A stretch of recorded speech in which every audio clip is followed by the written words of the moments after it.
My purpose and goal is to capture things, moments, and experiences. I try to see an object that's calling my attention, and that's my purpose. If I see something that's calling my attention, it's a way to validate that it needs to be spoken of or for. My name is Gerard Sabatino. I'm a sculptor and mixed media artist.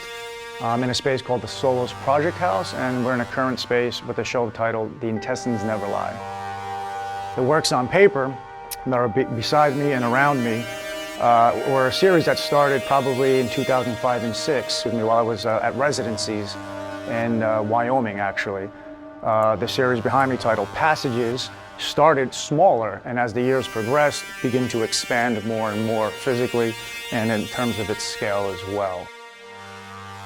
The interesting thing about this process, for the first time, not only will they be experiencing this 3-level of sculptural works on paper and installation in one roof, they will be part of that process of art making. Not only are they going to be voyeurs, they're meant to be active participants in this particular show.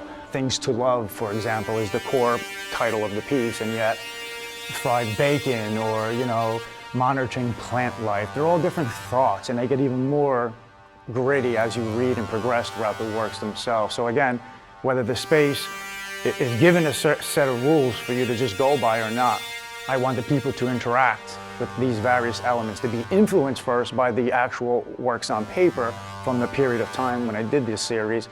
And then again, the secondary element is having them themselves partake in the site-specific installation by using the exact tools I use in this series are now given to them with no direction of how to utilize. So I have the exact material of asphalt paper cut in pre-shapes, left and stacked on a table. I have nails left on a table. The same exact utensils and tools I used, welding limestone pencils, white pencil, graphite, and chalk. That's it. Those are the tools left for them, and 2 ball-peen hammers. No direction of where to lay it, no placement of how it should be, just a single small step ladder, those exact tools, and it becomes their environment.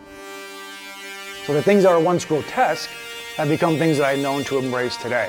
So which kind of mimics my work in a sense, where I'm doing desserts that look like traditional desserts, and one banana, no split.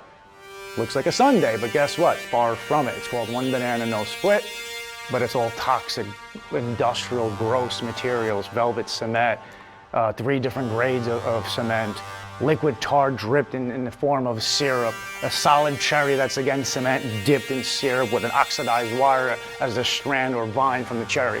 There's nothing from those things that are, but on a first glance, it's appealing, it's appetite, it's showing like, taste me, do this, do that, but it's far from that.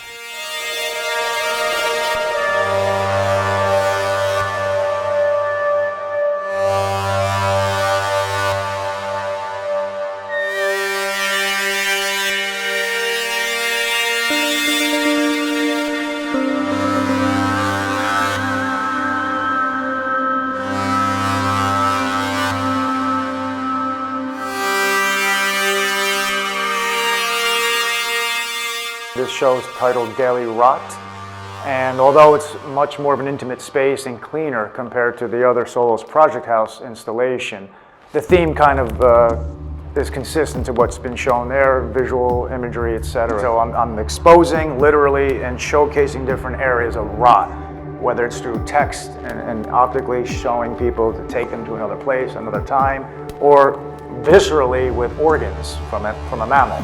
So these again are intestinal casings. I used this material many times in a lot of my works. This is the first time I'm using it with this combination of elements. Traditionally I mix a batch of cement, industrial grade velvet cement, which is the same cement I used in the birthday piece that you'll see here. I mix a batch of that fresh and wet. I actually encase it and push it through an old-fashioned hand-operated meat grinder, like a butcher would actually use. Instead of meat, I'm actually using the industrial cement. Again, the title Daily Rot, this is a fixture typically not associated with everyday use or sight. It's behind walls or hidden in basements, in crawl spaces. So again, it's exposing an internal organ and element. It's exposing a fixture that's not typically seen. And again, based on interactions with people, they're looking at this, they're not quite sure what it is, and then they're learning more about it. Then they're discovering what elements are involved through the title, and then they're floored by just discovering that it's actually intestines and being encased with these objects and forms. So viscerally, visually, and even mentally, it's an awkward experience. It's not a typical material that you would see in this exact fashion. And again, having it almost look like it's oozing with the valves and dripping out of a faucet, kind of, again, adding that other dimension of layer of rot or refuse, like the title suggests.